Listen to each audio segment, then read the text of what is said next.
There was a time when Android felt exciting in a very different way. Every new version used to represent freedom, customization, experimentation, and possibility. People would wait for Google I/O events because Android updates genuinely changed how phones worked. Widgets evolved, launchers improved, notification systems became smarter, multitasking got better, and users actually felt like they owned their devices. But something about Android 17 feels different. And honestly, it's starting to scare me. Not because Android 17 looks bad, not because the animations are ugly, not because performance is terrible.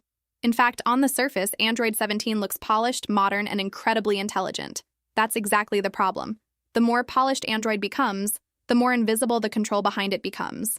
And after spending time looking at where Android is heading, I genuinely think we're moving toward a future where our phones know far too much about us, make far too many decisions for us, and slowly remove the sense of independence that made Android special in the first place. What scares me most about Android 17 is not one single feature. It's the direction. It's the pattern. It's the realization that smartphones are no longer tools we control. They're becoming systems that control us quietly in the background while pretending to help us.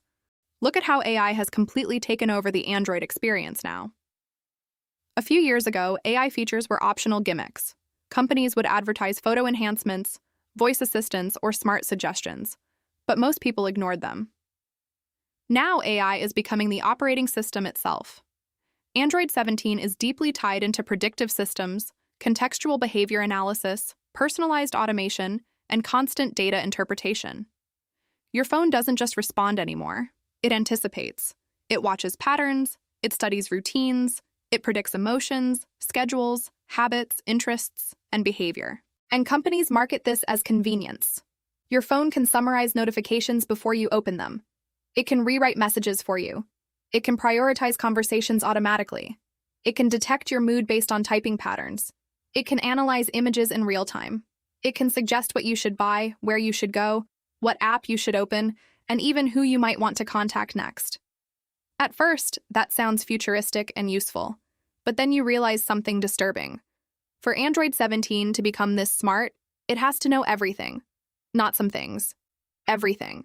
Your location history, your sleep schedule, your communication habits, your shopping interests, your voice patterns, your app behavior, your browsing history, your photography habits, your contacts, your daily movements, your searches, your biometrics, your routines, and the scary part is that this level of surveillance is slowly becoming normalized. People no longer react when their phones finish their sentences.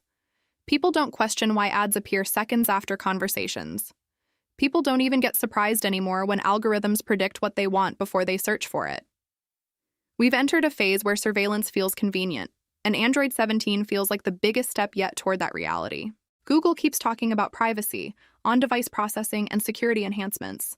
And yes, some of those improvements are real. Android has become more secure over the years. Sandboxing is better. Permission management is stronger. Background restrictions are tighter. But security and privacy are not the same thing. Your phone can be secure from hackers while still collecting an unbelievable amount of personal information for ecosystems, AI training, behavioral analysis, and advertising systems. That distinction matters. Android 17 feels like a future where phones don't just serve users. They profile them. And if you really think about it, modern Android devices already know more about people than their closest friends do. Your best friend might not know what time you wake up every day. Your phone does. Your family might not know your exact movement patterns throughout the week. Your phone does. Your coworkers might not know how often you feel stressed, distracted, lonely, or tired.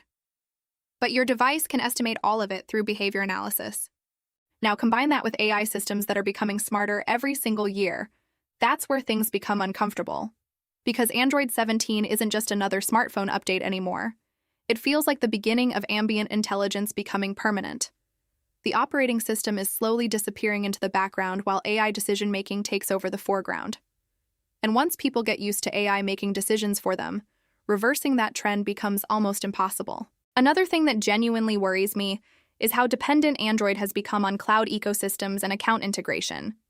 Years ago, you could use Android relatively independently. You could sideload apps freely, customize nearly everything, use third-party services, and avoid major ecosystems if you wanted. Now everything feels interconnected.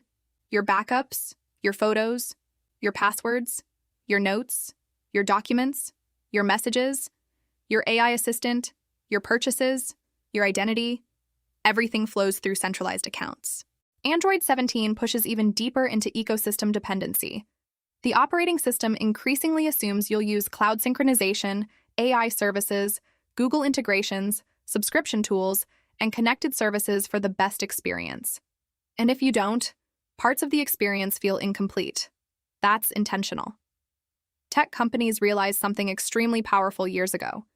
People who depend on ecosystems are easier to keep. If your photos, files, contacts, authentication systems, smart home devices, subscriptions, AI assistants, and work tools all depend on one ecosystem, leaving becomes painful. Android used to represent openness. Now it increasingly feels like controlled openness. You're free inside the boundaries they design. That difference matters more than people realize. And then there's the hardware situation. Modern Android phones are insanely powerful now. Most flagship devices already have more processing power than many laptops from just a few years ago. Cameras are absurdly advanced. Displays are incredible. Battery life is improving. Yet despite all this progress, people are upgrading less often. Why? Because smartphones stopped feeling revolutionary. So now companies need AI to create the illusion of innovation. Android 17 heavily leans into this. Every company is now racing to sell AI phones. Not because users demanded it, but because the industry needed a new reason for people to buy devices. And what happens when an entire industry suddenly becomes dependent on AI features? More data collection, more cloud processing, more user profiling, more behavioral analysis, more subscription services, more dependency. That's the direction we're moving toward.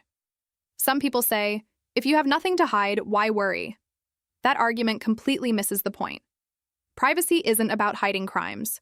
Privacy is about maintaining autonomy. It's about preserving the ability to exist without constant analysis. Imagine if every thought you spoke aloud was recorded forever, every location stored permanently, every habit analyzed, every preference monetized, every action measured. Would that change human behavior? Of course it would. People act differently when they know they're constantly observed. The scary thing is that smartphones normalized permanent observation so gradually that most people barely noticed. Android 17 feels like the next major escalation. And the most unsettling part is how invisible it all feels. Nothing looks dystopian. There are no giant warning screens, no dramatic alerts, no obvious threats, Instead, everything is wrapped in convenience, smooth animations, smart suggestions, AI assistance, and personalization. That's what makes modern surveillance so effective. It doesn't feel oppressive, it feels helpful. Until you step back and realize how much power these systems actually have. Then there's the issue of digital dependency. People already struggle to function without smartphones. Think about it. Navigation, banking, communication, transportation, photography, authentication, entertainment, shopping, work, health tracking. Everything flows through phones now. Android 17 pushes even further into this idea of the smartphone as a permanent life assistant. But the smarter the assistant becomes, the more reliant people become on it. And dependency creates vulnerability. What happens when AI assistants begin shaping decisions subtly? What happens when recommendation systems influence behavior more aggressively? What happens when operating systems prioritize sponsored suggestions, algorithmic nudges, or predictive engagement over genuine user freedom? We already see smaller versions of this everywhere. Social media algorithms manipulate attention. Recommendation engines shape culture. Short-form content changes attention spans. Notification systems exploit psychology. Now imagine those same optimization systems becoming deeply integrated into the operating system itself. That possibility is what scares me, not because Android 17 is evil, but because technology companies are driven by incentives. And the incentive structure of modern tech rewards engagement, dependency, data collection, and ecosystem control. That's simply reality. Another major concern is how fast local AI processing is improving. At first glance, on-device AI sounds safer because it reduces cloud dependency, and in some ways, it genuinely is better for privacy. But it also enables phones to analyze users more continuously and more deeply than ever before. Your phone no longer needs to send everything to the cloud immediately. It can process behavior locally in real time. It can understand context, recognize speech, interpret images, track routines, analyze communication patterns, detect emotional indicators. And eventually, it may understand users psychologically better than users understand themselves. That sounds like science fiction until you realize we're already halfway there. Recommendation systems already predict behavior with frightening accuracy. Advertising systems already infer personality traits. AI models already simulate conversation convincingly. Now all of that is being embedded directly into smartphone.